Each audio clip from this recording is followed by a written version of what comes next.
Olá amigos, estamos iniciando mais um vídeo, agradecendo a Deus por essa oportunidade valiosa de realizarmos mais um trabalho de divulgação, não só da doutrina espírita, mas acima de tudo, divulgação de confiança, otimismo e fé. Vamos iniciar esse vídeo contando uma historinha.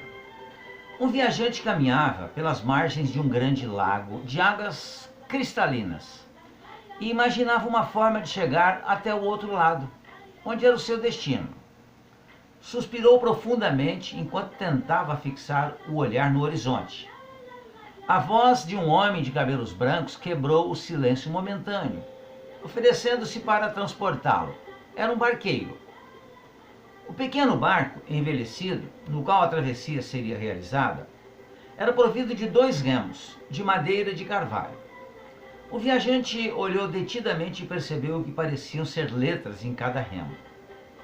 Ao colocar os pés empoeirados dentro do barco, observou que eram mesmo 2 palavras.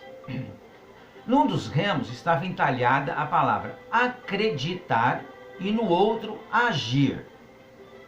Não podendo conter a curiosidade, perguntou a razão daqueles nomes originais dados aos remos. O barqueiro pegou o remo no qual estava escrito acreditar e remou com toda a força. O barco então começou a dar voltas sem sair do lugar em que estava. Em seguida, pegou o remo em que estava escrito agir e remou com todo vigor. Novamente o barco girou em sentido oposto sem ir adiante.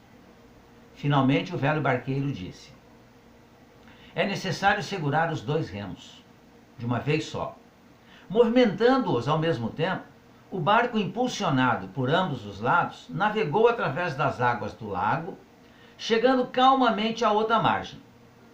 Então o barqueiro disse ao viajante: esse barco pode ser chamado de autoconfiança, e a margem é a meta que devemos atingir. Para que o barco da autoconfiança navegue seguro e alcance a meta pretendida, é preciso que utilizemos os 2 remos ao mesmo tempo e com a mesma intensidade, agir e acreditar. Não basta apenas acreditar, senão o barco fica rodando em círculos. É também preciso saber agir, para movimentá-lo na direção que nos levará a alcançar a nossa meta. Agir e acreditar. Mais ainda, acreditar sempre e agir com confiança. Impulsionar os remos com força e com vontade, superando as ondas e os vendavais, e não esquecer que, por vezes, é preciso remar contra a maré. Alguns exemplos.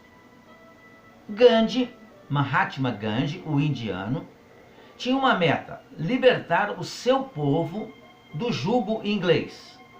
Tinha também uma estratégia: a não violência. Sua autoconfiança foi tanta que atingiu a sua meta, sem derramamento de sangue. Ele não só acreditou que era possível a meta inicial, socorrendo pobres do mundo inteiro. Madre Teresa também tinha uma meta: socorrer os pobres abandonados de Calcutá, ainda da Índia. Acreditou e agiu, superando a meta inicial, e socorreu de uma forma inacreditável, amorosamente, todos aqueles doentes que a procuravam. Albert Schweitzer, um médico e filósofo alemão, ele traçou uma meta e chegou lá. Deixou o conforto da cidade grande na Alemanha, se embrenhou na selva da África francesa para atender aos nativos no mais completo anonimato. Chico Xavier recebeu do Espírito Emmanuel a seguinte recomendação: disciplina, disciplina, disciplina. E durante mais de 75 anos trabalhou de forma incansável como intermediário entre o plano espiritual e o plano material. E trabalhou principalmente, de forma incansável, para o seu próximo. Psicografou mais de 430 livros. Exemplos como estes, teríamos outros tantos.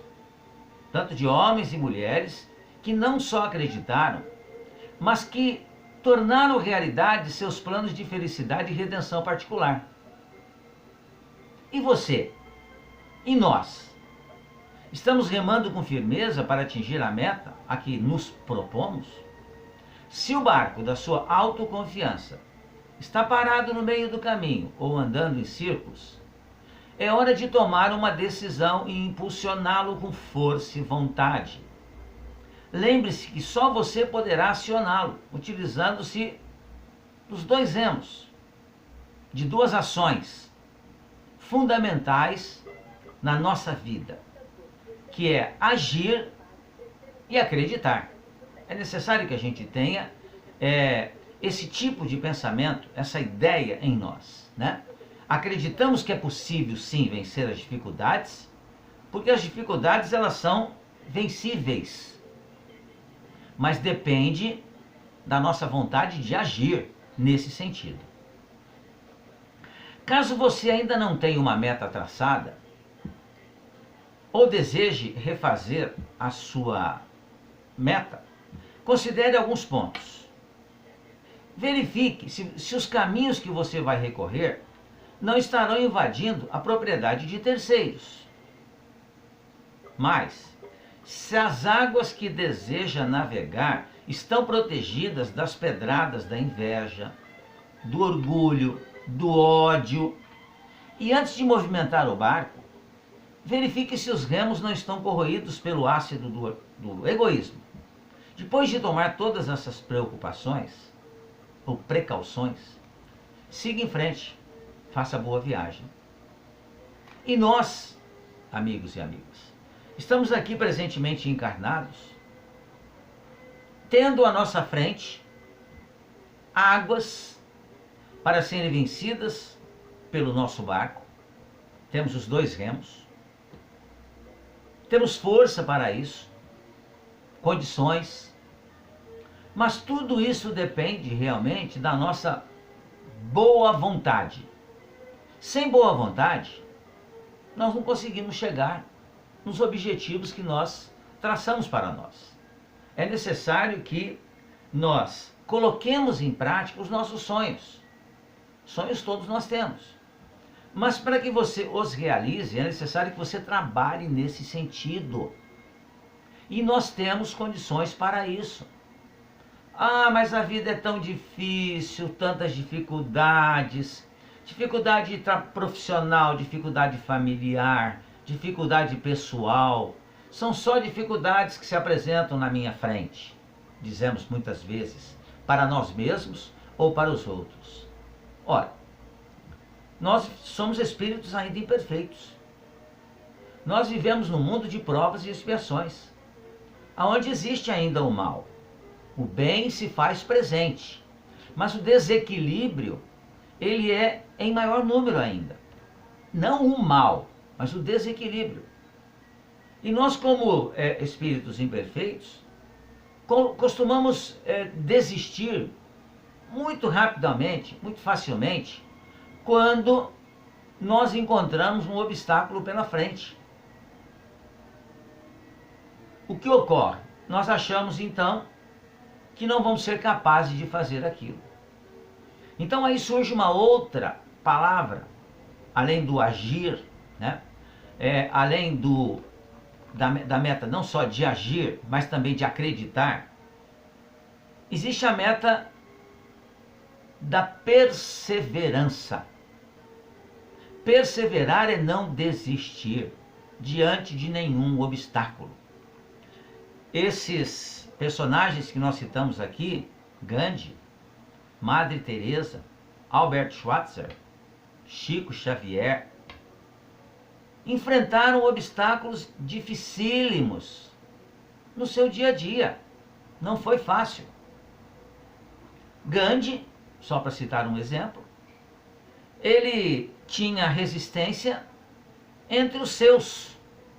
Não eram todos os indianos que concordavam com a luta que ele estava fazendo no sentido de tornar livre a Índia. Muitos não queriam isso. Tanto que anos depois da independência da Índia, Gandhi foi assassinado por um indiano, provavelmente não concordando com aquilo que estava acontecendo no seu país. Mas ele em nenhum momento desistiu ou deixou de perseverar, mesmo frente aos grandes obstáculos. Principalmente que, no caso específico de Gandhi, Gandhi estava em luta com uma nação poderosa, que era a Inglaterra, e o país em que ele habitava, que ele reencarnou, era um país pobre, de poucos recursos, uma população muito grande, mas de poucos recursos. Mas o seu trabalho no sentido de convencer os indianos de que eles haveriam de ter que só consumir aquilo que eles produzissem, deixando de comprar aquilo que era produzido na Inglaterra, fez com que economicamente para a Inglaterra não se tornasse mais interessante ter a Índia como colônia. Ou seja, foi um serviço de perseverança. E eles conseguiram mesmo.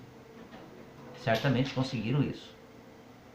Madre Teresa, uma mulher, enfrentando, os preconceitos que cercam ainda as mulheres, cuidou dos doentes de forma extraordinária. O médico Albert Schweitzer, também na África, enfrentou a falta de todo tipo de recursos, mas não se esmoreceu. Foi adiante, trabalhando, agindo, sempre com confiança, acreditando que era possível ajudar. E Chico Xavier, uma história muito conhecida nossa, conterrâneo nosso. Sabemos o quanto Chico penou durante toda a sua reencarnação. Foram 92 anos de muitas lutas, incompreensões, de pessoas que sempre o estavam testando. Além disso, Chico Xavier também tinha uma saúde precária, mas em nenhum momento deixou de acreditar em Deus, nas suas leis. Em nenhum momento deixou de acreditar e de agir. E perseverou em todos os momentos da sua vida. Então o recado que fica, amigos, é sempre acreditar, mas agir, sempre com confiança. Acreditar e agir. Duas metas imprescindíveis para que nós vençamos as dificuldades. E nós haveremos de vencê-las, certamente, porque Deus nos criou para que nós nos tornemos felizes e que tenhamos paz. Mas é uma conquista nossa, particular. Depende então do nosso agir, do nosso acreditar e do nosso perseverar. Muito obrigado pela atenção. Fiquem bem, fiquem em paz.